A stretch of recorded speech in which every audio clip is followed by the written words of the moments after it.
బతుకు ఆడు ఆటలో మరణమంటే ఏమిటి?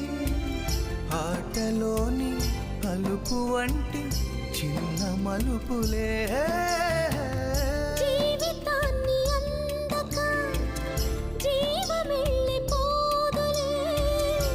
ఆరిపోని అణిగిపోని చిరంజీవిలే.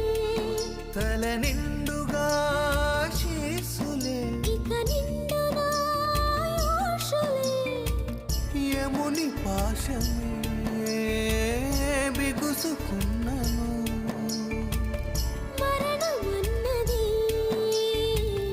మరల జననమే.